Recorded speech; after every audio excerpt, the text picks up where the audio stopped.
Hello students, आप सबका स्वागत है मेरे इस चैनल में। आज की जो ये वीडियो है ज्योमेट्री सीरीज़ की फर्स्ट वीडियो है, जिसमें हम लाइन एंड एंगल से रिलेटेड टॉपिक्स को करेंगे। तो शुरू करते हैं।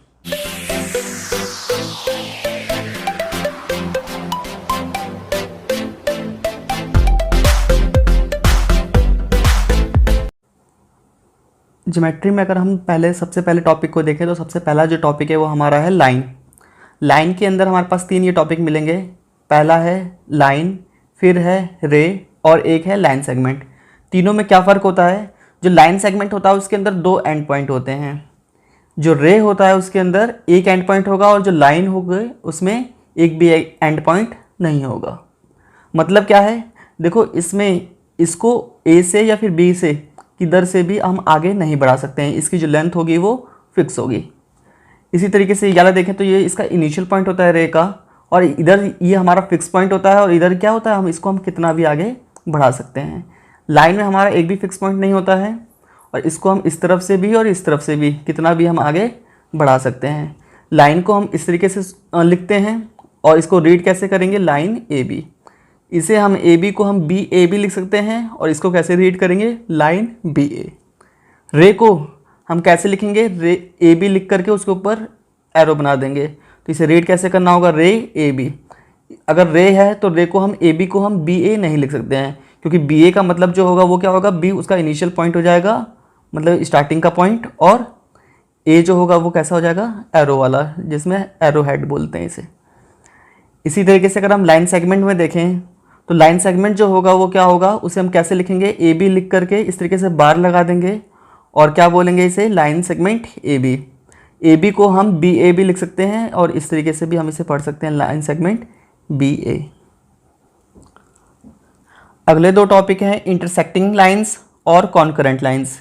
इंटरसेक्टिंग लाइन वो लाइंस होती हैं जब दो या दो से ज़्यादा दो लाइन जब आपस में इंटरसेक्ट करें तो उनको इंटरसेक्टिंग लाइन बोलेंगे, और तीन या तीन से ज़्यादा लाइन जब एक दूसरे को इंटरसेक्ट करें तो उसे कॉन्करेंट लाइंस बोलेंगे। अगला है परपेंडिकुलर लाइन। दो लाइन एक दूसरे को अगर 90 डिग्री पर इंटरसेक्ट करें तो उन दोनों को हम क्या बोलेंगे? परपेंडिकुलर लाइन बोलेंगे। उसे शो कैसे करेंगे? जैसे हमारे पास एक लाइन ए बी है, इसके ऊपर परपेंडिकुलर कौन सी लाइन है? C D. तो हम कैसे लिखेंगे? A B perpendicular C B. Parallel line ऐसी लाइन है जिनके बीच में डिस्टेंस इक्वल हो, मतलब जो डिस्टेंस यहाँ पर होगी वही यहाँ पर भी और वही यहाँ पर भी, इनके बीच की परपेंडिकुलर डिस्टेंस जो होती है वो इक्वल होती है, और ये कभी भी एक दूसरे को कट नहीं करती हैं। इनको हम शो कैसे करेंगे? ए बी लाइन पैरेलल है किसके? सी डी लाइन के। इसी तरीके से अगला है कोलिनियर पॉइंट्स। तो कोलिनियर पॉइंट्स ऐसे तीन या तीन से ज़्यादा पॉइंट्स जो क्या हों? सेम लाइन पर हों, एक ही लाइन के ऊपर हों। तो एक ही लाइन के ऊपर अगर तीन पॉइंट्स मिल जाएं तो वो तीनों पॉइंट्स क्या होंगे? कोलिनियर। और तीन पॉइंट्स अगर एक लाइन के ऊपर ना हो, जैसे हम ए और सी को अगर एक लाइन पे लें तो बी नहीं मिल पाएगा। बी और सी को अगर एक लाइन पे लेंगे तो ए देखो उस लाइन पर नहीं आ पाएगा, और ए बी से होते हुए अगर कोई लाइन बनाएंगे तो ये सी जो है उस लाइन पर नहीं आ पाएगा। तो इन्हें हम क्या बोलेंगे? नॉन कोलिनियर पॉइंट्स बोलेंगे। जब कभी भी तीन या तीन से ज़्यादा पॉइंट्स एक लाइन के ऊपर ना हो तो उनको हम क्या बोलेंगे? Non collinear. और कोलिनियर कब होगा? जब तीनों एक ही लाइन के ऊपर हो। अब अगर हम एंगल की बात करें तो एंगल जो होता है वो दो रे से मिलकर के बना होता है, और दोनों रे का जो स्टार्टिंग पॉइंट होता है वो सेम होता है। तो जैसे कि हम देखें, एक रे ओ बी है और एक ओ ए है। इन दोनों का जो इनिशियल पॉइंट है वो क्या है? ओ है, सेम है। और इन दोनों के बीच में जितना वो दोनों एक दूसरे से ओपन होंगी वो क्या होगा? उनका एंगल होगा। तो ये जो रे होती हैं उनको हम क्या बोलेंगे? एंगल्स की आर्म्स। तो कितनी आर्म होंगी? एक आर्म ये हो गई और एक आर्म ये हो गई, तो दो आर्म हो गई। और ये जो होता है इसका ये कोना, इसे हम क्या बोलेंगे? वर्टेक्स बोलेंगे। एंगल जो है उसे हम लिखते कैसे हैं? एंगल ए ओ बी भी लिख सकते हैं और बी ओ ए भी लिख सकते हैं, और इसे इस तरीके से रीड करेंगे, एंगल बी ओ ए या फिर एंगल ए ओ बी। अब आगे हम देखें टाइप्स ऑफ एंगल। एंगल के क्या कौन कौन से और क्या क्या प्रकार होते हैं। तो सबसे पहला जो एंगल हमारे पास है वो जीरो एंगल। तो जीरो एंगल कब होगा? जब कोई भी दो रे के बीच में कितने डिग्री का एंगल बने? 0 डिग्री का। अगर वो एंगल 0 से ज़्यादा हो, 90 डिग्री से कम हो, तो उस एंगल को हम क्या बोलेंगे? एक्यूट एंगल बोलेंगे। और अगर कोई 90 डिग्री का ही हो जाए तब क्या होगा? वो राइट एंगल होगा। कोई ऐसा एंगल हो जो क्या हो 90 डिग्री से ज़्यादा हो पर 180 से कम, तो उसको हम बोलते हैं ऑब्टूस एंगल। और अगर कोई 180 डिग्री का हो तो स्ट्रेट एंगल होगा। अगर कोई एंगल ऐसा हो जो 180 से ज़्यादा हो और 360 से कम हो तो उसे हम क्या बोलेंगे, रिफ्लेक्स एंगल। और कोई 360 डिग्री का हो तो उसे हम क्या बोलेंगे, कंप्लीट एंगल। तो रिफ्लेक्स एंगल को जो हम लिखना होता है, देखो रिफ्लेक्स एंगल जो होता है वो ये वाला होगा, क्योंकि ये एंगल क्या है 180 से ज़्यादा है और 360 से कम है। तो इसे लिखेंगे कैसे, रिफ्लेक्स एंगल कौन सा, जो भी ये बन रहा हो, जैसे यहाँ पे क्या बन रहा है ABC, तो रिफ्लेक्स लिखना होगा। और इसकी वैल्यू कैसे आती है हमें निकालने के लिए, 360 में से हम कौन सा माइनस कर देते हैं, ये एक्यूट वाला एंगल या ऑब्ट्यूस वाला जो भी एंगल होगा उसको हम माइनस कर देंगे। तो इस तरफ का एंगल हमेशा एक्यूट होगा या फिर ऑब्ट्यूस होगा, या इनमें से होगा, राइट एंगल हो सकता है, एक्यूट हो सकता है या ऑब्ट्यूस हो सकता है। अगला टॉपिक है कॉम्प्लीमेंट्री एंगल्स। तो जब कभी दो एंगल उन दोनों का सम 90 डिग्री हो तो उसे हम बोलेंगे कॉम्प्लीमेंट्री एंगल। अगर दो कोई एंगल है उन दोनों का सम कितना हो 180 डिग्री हो तो उसको हम क्या बोलेंगे, सप्लीमेंट्री एंगल्स बोलेंगे। अगला है एडजेसेंट एंगल। एडजेसेंट होने के लिए तीन चीज़ें ज़रूरी होनी चाहिए। पहली चीज़, उनका वर्टेक्स सेम होना चाहिए। सेकंड, उनके अंदर कॉमन आर्म होनी चाहिए एक, और क्या, जो नॉन कॉमन आर्म है वो दोनों साइड होनी चाहिए। अगर हम पहले वाले में देखें तो इसका वर्टेक्स देखो दोनों का सेम नहीं है, इस वाले में देखें तो इन दोनों का वर्टेक्स अलग अलग है, इसलिए ये एक्यूट एडजेसेंट एंगल नहीं हो सकता। अगर इस वाले में देखें तो देखो एक एंगल ये और एक एंगल ये दोनों एडजेसेंट एंगल नहीं हो सकते। क्यों? क्योंकि इनमें आर्म जो है वो अलग अलग हैं, तो इसमें आर्म कॉमन नहीं है, इस वजह से ये भी नहीं हो सकता। अब देखो ये एक छोटा वाला और ये बड़ा वाला एंगल अगर ये देखें तो इसमें क्या है, देखो वर्टेक्स भी सेम है। एक OA अगर आर्म देखें तो OA जो आर्म है वो भी है, पर इसमें जो नॉन कॉमन आर्म है, नॉन कॉमन मतलब ये जो बची हुई आर्म है दोनों, जो दोनों में अलग अलग हैं, वो क्या होनी चाहिए, उसके दोनों साइड होनी चाहिए। तो इसमें एक ही तरफ है, इस वजह से ये भी नहीं हो सकता। वहीं अगर हम इस वाले को देखें तो देखो वर्टेक्स इसमें एक ही है दोनों का, इस वाले एंगल का और इस वाले एंगल का देख रहे हैं हम, इन दोनों का वर्टेक्स जो है वो क्या है, एक ही है। अब OB आर्म को देखें तो वो दोनों क्या है, कॉमन है, इस वाले एंगल में भी है और इस वाले एंगल में भी है। और जो नॉन कॉमन है मतलब कि ये बची हुई जो है वो क्या है, उसके दोनों तरफ है, इस वजह से ये क्या है, एडजेसेंट एंगल है और बाकी तीनों एडजेसेंट एंगल नहीं है। अगला है लीनियर पेयर। अगर कभी दो एडजेसेंट एंगल जिनका सम कितना हो जाए 180 डिग्री हो जाए तो उसको हम क्या बोलेंगे, लीनियर पेयर बोलेंगे। तो देखो जैसे कि एक हमारे पास एक ये है और एक ये, दोनों एडजेसेंट एंगल हैं और इन दोनों का अगर हम सम करेंगे तो 180 डिग्री आएगा, तो इन दोनों एंगल को हम क्या बोलेंगे, लीनियर पेयर बोलेंगे। अब क्या है, angle on one side of A line on one point. तो मतलब किसी एक लाइन के ऊपर किसी एक पॉइंट से जितने भी एंगल बनेंगे उन सब एंगल का सम कितना होगा, 180 होगा। तो देखो अगर यहाँ पे एंगल 1, एंगल 2, एंगल 3, ये θ1, θ2, θ3, तो इन सबको अगर हम जोड़ेंगे तो कितना आएगा, 180 डिग्री आएगा। तो इसको हम क्या बोलेंगे, एंगल्स जो हैं वो क्या है, किसी साइड के एक तरफ हैं किसी एक पॉइंट से। अब अगला हम देखें तो क्या है, वर्टिकली अपोजिट एंगल। तो वर्टिकली अपोजिट एंगल कब होते हैं, जब कभी भी दो लाइन आपस में इंटरसेक्ट करें। तो जैसे कि हमारे पास एक लाइन AB है और एक लाइन CD है, ये दोनों आपस में क्या कर रही हैं, इंटरसेक्ट कर रही हैं। तो जो ये आमने सामने वाले एंगल होंगे, तो जैसे एक एंगल ये, एक एंगल ये, और इसी तरीके से ये और ये दोनों आपस में क्या है, वर्टिकली अपोजिट। मतलब इसका वर्टिकली अपोजिट ये वाला एंगल है, इस वाले एंगल का वर्टिकली अपोजिट ये वाला एंगल है, और ये दोनों ही एंगल आपस में क्या होंगे, इक्वल होंगे। मतलब ये दोनों पेयर जो हैं वो इक्वल होंगे और ये दोनों पेयर हैं वो भी आपस में इक्वल होंगे। अब अगला जो है वो क्या है, एंगल अराउंड ए पॉइंट। मतलब एक पॉइंट के जो चारों तरफ एंगल बनते हैं, तो जैसे कि यहाँ पे एक पॉइंट यहाँ पर है, इसके चारों ओर एंगल θ1, θ2, θ3, θ4 बने हुए हैं। तो इन सारे एंगल्स का सम जो होगा वो क्या होगा, 360 होगा। 360 कब होगा, जब किसी एक पॉइंट के चारों तरफ एंगल बने हुए हों। जो अगला टॉपिक है वो है एंगल बाइसेक्टर।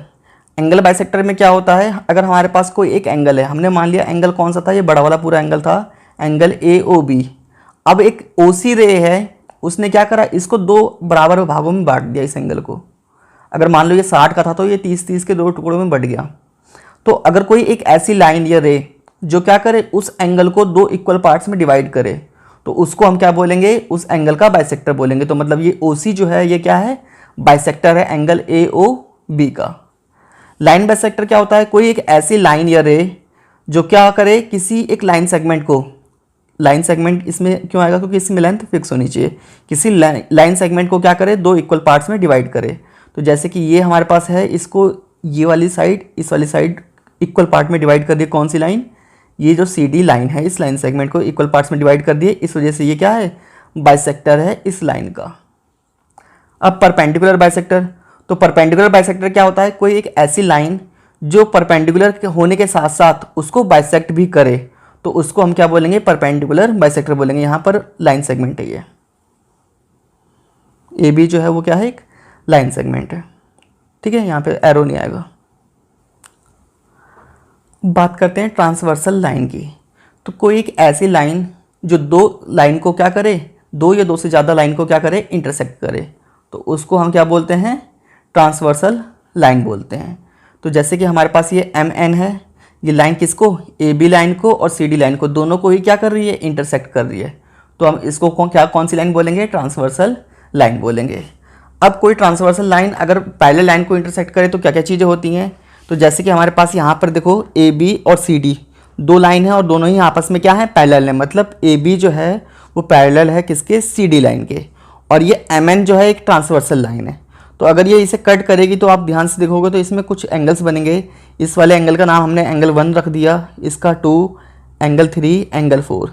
इसी तरह नीचे भी 4 एंगल बन रहे हैं जिससे हमने एंगल 5, 6, 7, 8 इस तरीके से रख दिया। तो पहला चीज़ क्या, इंटीरियर एंगल्स। इंटीरियर मतलब क्या होता है, अंदर की ओर। तो अंदर की ओर अगर हम देखें तो कौन कौन से एंगल बन रहे हैं, देखो एंगल 1 है, एंगल 4 है, एंगल 6 है और एंगल 7 है। तो ये 4 एंगल्स जो हैं वो कौन कौन से एंगल हैं, इंटीरियर एंगल। अब बात करें एक्सटीरियर एंगल की, तो एक्सटीरियर मतलब बाहर की ओर। तो देखे तो कौन कौन से हैं, 2 है, 3 है, 5 है और 8 है। तो ये कौन से एंगल्स हैं, एक्सटीरियर एंगल।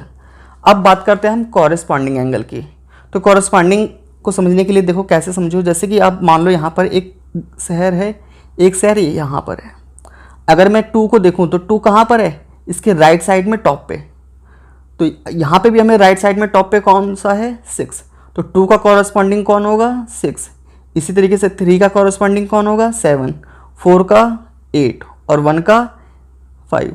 तो मतलब अगर हम इस तरफ देखो लेफ्ट में अगर नीचे की तरफ लेंगे तो इधर भी हमें लेफ्ट में बॉटम की तरफ मतलब नीचे की तरफ लेना होगा। तो 4 का कॉरेस्पॉन्डिंग कौन सा एंगल होगा, 8 होगा। अब अल्टरनेट एंगल्स, तो अल्टरनेट एंगल्स दो तरीके के होंगे, एक होगा अल्टरनेट इंटीरियर एंगल और एक होगा अल्टरनेट एक्सटीरियर एंगल। अल्टरनेट को समझने के लिए आप ये समझ लो कि इसका मतलब क्रॉस में।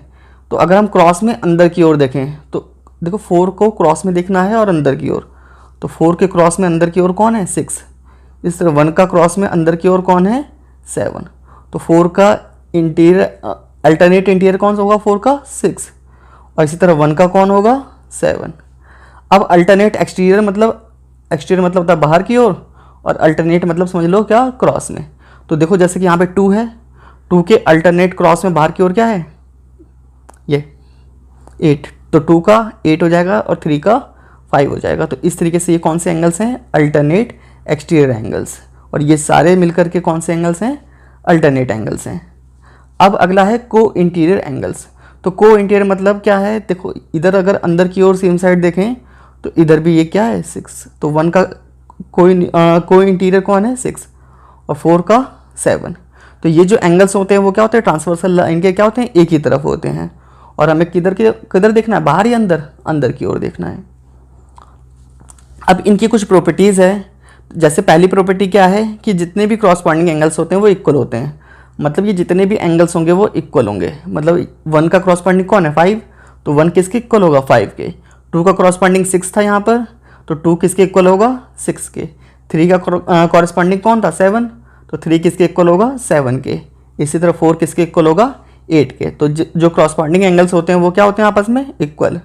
अगला है अल्टरनेट एंगल्स आर इक्वल। तो जो ये अल्टरनेट होते हैं चाहे वो इंटीरियर हो या एक्सटीरियर, ये भी आपस में क्या होते हैं, इक्वल। तो 1 का अल्टरनेट क्या था, 7 इंटीरियर में, और 4 का 6। तो 1 किसके इक्वल होगा, 7 के, और 4 किसके इक्वल होगा, 6 के।